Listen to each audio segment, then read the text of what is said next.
Hey, welcome to the Sad Bad Family Podcast, man. And I got some shit for y'all today, bro. I know I've been off this bitch for a while. Niggas be having to take a break to themselves, bro. But it's all good, cause I'm back in this bitch, bro. So welcome to the Sad Bad Family Podcast, bro. Feel me? If you just not coming and learning about the Sad Bad Family Podcast, man, hit that motherfucking like button. Hit that goddamn subscribe button, man. Y'all know what the fuck going on, bro. This for shit show. I speak goddamn true knowledge, true facts. Y'all go look this shit up for y'all motherfucking self. But look, what I present to you today, bro, what I present to you tonight is Reveal of Wisdom, bro. That's an actual channel, that's an actual person, bro. He has an actual book and he updates the book, I think monthly or something like that. You can go subscribe to his channel, bro, and check his content out, bro. He got some raw shit, bro. It's mind blowing. You know what I'm saying? It's very enlightening, bro. Very enlightening. It will enlighten you, fool. Like, if you don't get enlightened by this shit, bro, everything I present to you guys, bro, is for your well-being, is for your knowledge, is for your intelligence, is for your enlightenment, bro. I bring this shit to y'all, bro. You feel me? Nah, this for shit show. I'ma let Buddy talk his shit, cause this video it's a little lengthy, but it's needed though. Man, stay tuned through the end of this bit, bro. It's eye-opening. You'll be shocked by some of the shit he's saying. You'll be shocked by some of the shit you actually heard and listen to, and it makes sense. Y'all tap in, bro. This is Sad Bad Family Podcast. Y'all know what the fuck going on. Shit show. Let go. We're going to be breaking down the two hemispheres of the brain and how they function in your life. So first, we have the left hemisphere. This is the logical hemisphere. This is the analytical, divided, scientific, or verbal hemisphere. The right hemisphere is creative, wholeness, artistic, symbolic, and metaphorical. The right hemisphere does with non-verbal things. It produces a holistic perception. It is more to do with creativity. Because what you must understand is that we are not in the external world. The world is produced by our brain. We see with our brain. Our eyes are a part of the brain. What we touch is the brain's interpretation of electrical signals on the nervous system. What we smell is the brain's interpretation of smell through the nose. What you taste is your brain's interpretation of chemical reactions on your taste buds. So what you are experiencing is the brain. The brain is a computer creating a simulation. And you have two hemispheres which breaks down this reality. So essentially the brain is the perception creator. It creates perception. So if the brain is creating this, who is the one experiencing the brain? Well, that is you, the consciousness, the mind, the all-seeing eye. You are the all-seeing eye experiencing the brain, the observer behind the brain, behind reality, behind the emotions. So if you're walking through a woods, this left brain sees individual trees. The right brain sees the whole woods. It sees the biome. It sees the bigger picture. So when you are walking through this woods, the right brain picks up a holistic perception of reality. It creates the woods as one unified woods. The left brain's job is to break this down and analyze it so that we can see individual things. And this is also necessary for humans to have the ability to break things down and manipulate things in this world. So without this left hemisphere, we could not manipulate things and break things down.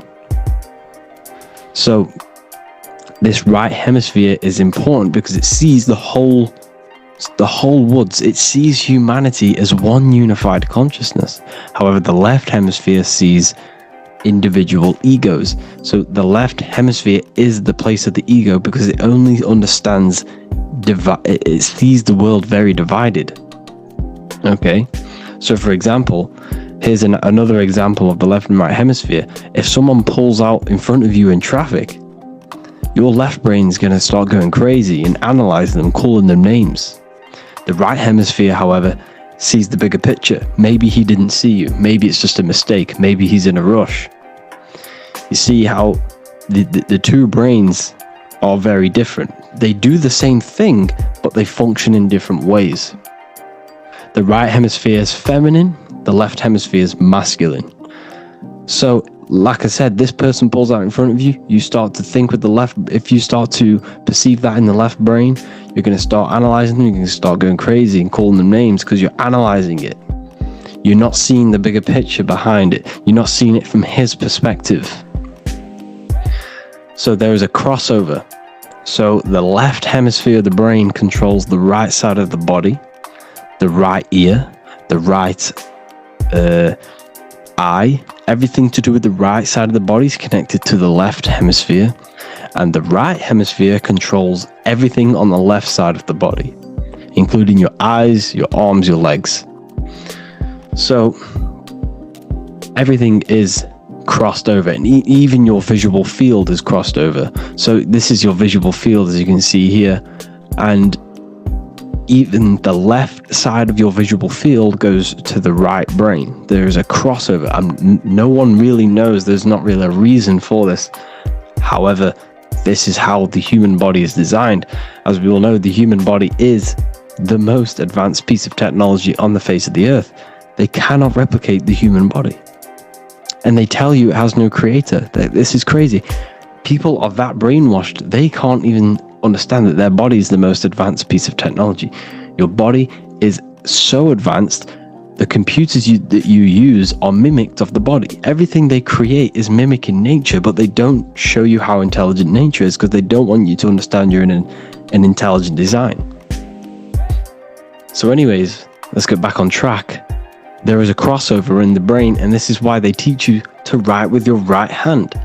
And I was speaking to someone who's in a nunnery, or whatever you want to call it. They were a nun, or they knew someone who was a nun, and they forced these people, these nuns, to write with their right hand. You had to write with your right hand. This is why, I'd say at least 70% of the world, or 80%, is right-handed and right-legged, because they taught us this to activate the left hemisphere more, because of this crossover that happens in the body. So when we are using this right side more, we are using that left hemisphere more. Why are they doing this? Well, they also called it writing. Writing is a spell, to cast a spell on you, to use that right side of the body so that you use this left hemisphere, because they want you to see the world as a divided perception. They don't want you using the right hemisphere, using that left side of the body to activate the right hemisphere to see the bigger picture and see how everything is all one and everything is created. This left hemisphere domination keeps you from seeing the connections between everything, because that left hemisphere analyzes, it breaks things down. So when we are left hemisphere dominated by using the right side of the body, we are essentially seeing everything as divided. And this is why so many people will not understand my work, because my work connects dots and connects fields of knowledge, and makes you see the bigger picture. So people who are left hemisphere dominated will see my work and think this guy's crazy, but it's all about activating that right hemisphere. So they called it writing, because every word you say is molding your mind in some sort of way. The things you see is molding your mind. Everything you take in through the five senses is molding your mind. And language is a massive spell, especially the English language. They called it writing so that you use that right side. It's a spell, because your subconscious mind picks up everything you say. And 90% of your daily basis behavior and thought patterns is produced by these subconscious programs within the subconscious mind. Essentially, your conscious mind is only the 10% of you. The conscious mind is just what you're aware of. What you're wearing, how you're feeling, what you're thinking. That's your conscious mind. The subconscious mind is controlling every system in your body. It's telling your heart to beat without you being conscious of it. So essentially, this is what they're programming. They're programming this system in the back of the mind, which is controlling everything through the words. And this is what spells are, because it's all about creating perception in the subconscious. So they want you to use that right side more. I truly believe the ancients, they were balanced. They used the left and the right side of the body. They didn't have a stronger side because they understood this science of the body and how the body works. So this is actually called phonetics. It's not etymology. Etymology is the study of root words. Phonetics is the study of how words sound similar. The way words are spoken. So phonetics, phone, is why we call them a phone. Because you speak into a phone. So this is write and writing, to use that right side to activate the left hemisphere more. So your hands are a manifestation of your brain. The left hand is the right brain, the right hand is the left brain. And as a child, we were always taught that when you place your hands together like this is the size of your brain, which is true because your hands are a part of your brain. They're an extension of your brain. Every part of your body other than your brain is an extension of the brain. Everything's working and feeding back information to the brain because you're experiencing the brain. So another trick that you can do, or another exercise, is looking in the mirror and closing one eye at a time. If you close your right eye, if you take your top off, for example, you'll analyze your body if you close your right eye, because you're using that left hemisphere. Sorry, other way around. If you look at yourself through your right eye, you'll use that left hemisphere, which will analyze yourself. You'll see individual body parts. If you close the right eye and use the left eye, you'll see your body as a whole. You won't really analyze it. This is how you can analyze yourself using these two hemispheres. So this whole system is created to keep you thinking logically and to restrict you from creating and restrict you from understanding symbolism, allegories, metaphors, and teamwork. They want you stuck in a logical way of thinking and a logical way of seeing the world. This is why when you go to school, you are told exactly what to do. You're told to think this way and no other way. You're told to do orders, do this. It's a very left-brained system. Because if we all started to open up this right hemisphere, we'd all see, wow, everything is all one, everything's all connected. And this is what my work is doing. I'm showing you everything is one. The physical world is an illusion of duality, but everything comes from the one source, the one mind. The universe is a giant mind. I am mind, you express mind.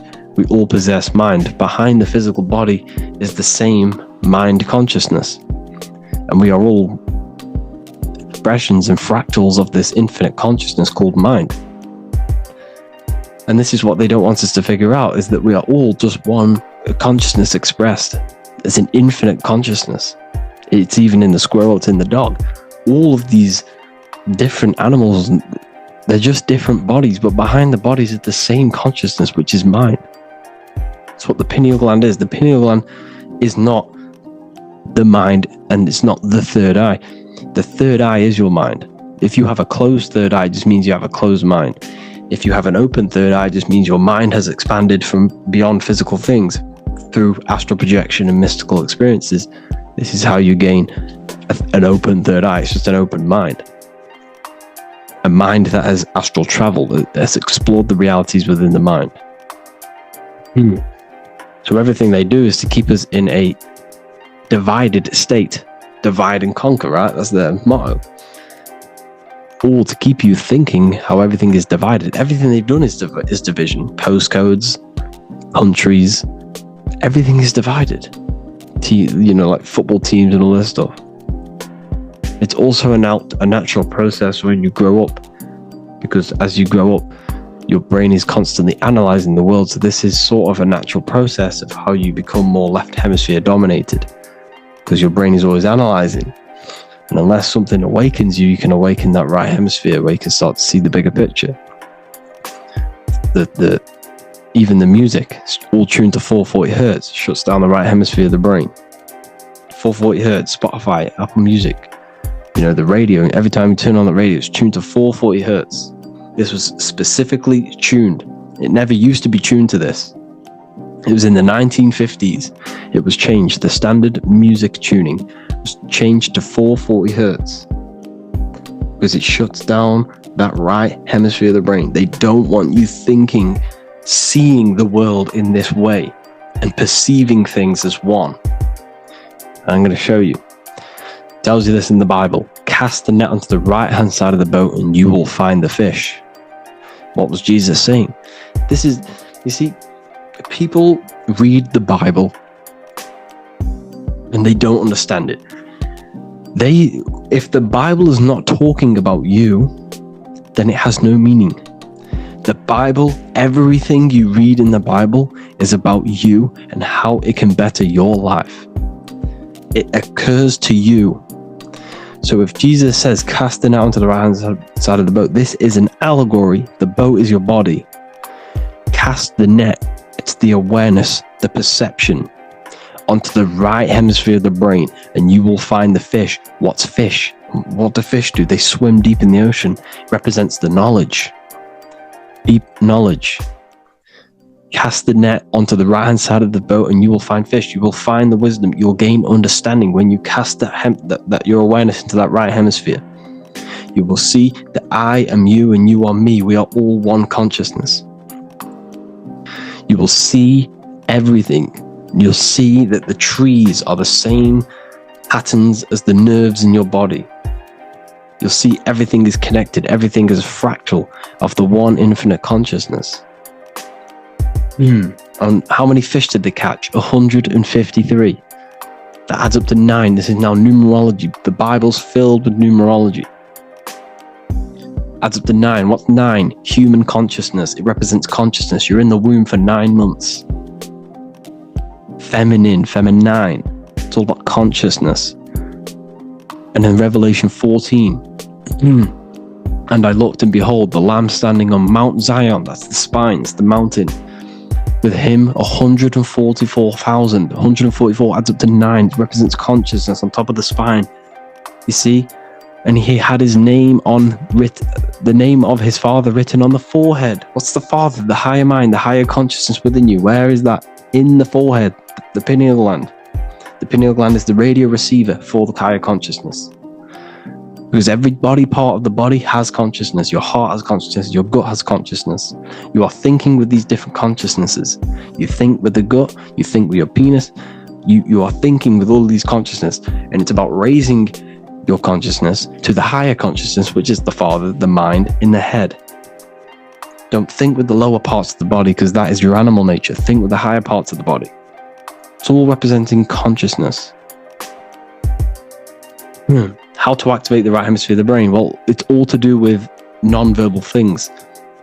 So music will activate the right hemisphere. Make sure it's tuned to the right frequency though. 432 hertz, 528 hertz. Any frequency that adds up to 3, 6 or 9 is good for you. Meditation, turning off the thoughts, and you raise yourself to the higher brain. Symbolism. Symbolism is all right hemisphere. Reading between lines, metaphors, determining the Bible. It's all right hemisphere. Seeing the bigger picture. It's reading between the lines. So tithing in the Bible. These people in the churches are giving 10% of their money to the church. It's nothing but a scam. What these people have done is they have externalized the Bible. They have taken the Bible and literalized it so that they can make a business out of it. So what they're doing is 1/10 of the produce of what it says in the Bible, 1/10 of the produce of the land, whether grain or fruit, is the Lord's and is holy. So what's that saying? The 10th of, it's basically saying give the 10% to the Lord, to God. What does that mean? Well, what's the land and the fruit? This represents physical things, the physical things that you have. The 10th of the physical things that you have, what's that? That's your ego. All the physical things that you have is all to do with your ego. That's the lower self. The ego, what is the ego? It's the mind's perception of the physical self. You had no ego when you were a child. Okay, when you were a child, you had no ego. As you grew older, you created the ego. The ego is the full self. It's the echo. Ego, echo. It's the echo of the full self. So it's saying give the ego over. Take away the animal self. In that left hemisphere, that's all to do with the left hemisphere. That left hemisphere sees the ego, it sees individuality. It's divided. So it's saying, give that 10% of you over to the right hemisphere. The 90%. The 90% of you is in that right hemisphere. The higher self. Now, I'm not saying the left hemisphere is bad. Okay, I'm not saying that at all. But it sees things divided. It's like I said, the left, the hands are manifestations of the brain. So when these Christians are praying, they're putting their hands together. What are they doing? They're syncing the brain hemisphere is what you're doing, because everything's an extension of your brain. So if you put your hands together, you're putting the two hemispheres together. And what's happening when you place the hands together? All the electricity in the body is now running in a circuit. Once you connect these two hands, the electrical energy is now running in a circuit. And energy can move around the body quicker and more efficiently. So when you pray, when these people are praying, they don't realize that they're engaging in ancient forms of meditation, of balancing the two hemispheres. So now we're talking about balancing the hemispheres, not the right hemisphere. This is what Israel is. Look at the symbol for Israel, the up triangle and the downward triangle. What's that? The up triangle represents male, the downward triangle represents female. Okay? So this is talking about the brains. Israel is Ra, Isis, which is female, the Egyptian god, Ra, El. El means God. Electricity. That's the force of the physical world. It's the force that runs this world, electricity. It's the force of God. El, consciousness. It means God. Is, Ra, El. Isis, Ra, and El. It's the two hemispheres of the brain, the holy land of Israel. It's the holy land, it's the brain. Once these two hemispheres are synced, this is how you unlock your consciousness. This is the easiest way of astral projecting. Hemisphering, I forgot the word for it. Hemisphere syncretization, something like that. It's about syncing the hemispheres. This is how you unlock your consciousness. Once the brain is running as one electrical system, this is how you balance the two masculine and male opposing energies. Once these opposing energies are no longer in war with each other, the brain, they come together to work as one. You unlock your consciousness. You are born again. What happens when a male and female have sex? It creates a new child. It becomes one. You are born again. Once the two hemispheres of the brain, you are born again. You can then have an out-of-body experiences. So this is why the symbol of the Holy Land, Israel, is the up and down triangle back combined together, because it represents unification of the male and female, unification of the hemispheres. You're born again. You unlock consciousness. And you can get this for free. It's called the Gateway Tapes on my website. Basically, it's a audio track from the government, and they did this in the Gateway Experience. It's a CIA document, and what they do is there are different forms of meditations you go through. I think there's about 5 waves of meditations you do, half an hour each one. And it will teach you, it will sync your hemisphere, because what does it do? They understood that playing one frequency into one ear and another frequency into the other, they understood that the right ear is connected to the left hemisphere, the left ear is connected to the right hemisphere. So when you play 2 different frequencies into both ears, what happens? The brain picks this up, the 2 hemispheres of the brain picks this up, and it syncs it. It syncs these 2 hemispheres, these 2 frequencies together. So now the brain is working as one to sync this frequency. So this is how you can sync your hemispheres, through listening to these frequencies. Okay, you can get them for free and do the meditations yourself. This will definitely help you. This is an easy way to astral project. So it's all about syncing the hemisphere and seeing reality from a unified perception. We should all aim to get out of that left hemisphere. I'm not saying don't use it, but we should now start to read between the lines of the Bible, read between the lines of the symbolism they're showing. Study symbolism, study allegories and myths. What are they trying to tell us through these allegories? And, this is how we start seeing things in a better way. Once we understand that we are all microcosms of an infinite consciousness, we can all come to one, because love is the unifying force of this infinite consciousness. We are all divided. We are all disconnected from our hearts. Once we all connect with our hearts and see that everything is one, we can all start to love and come together as one. Because love is the unifying force of consciousness.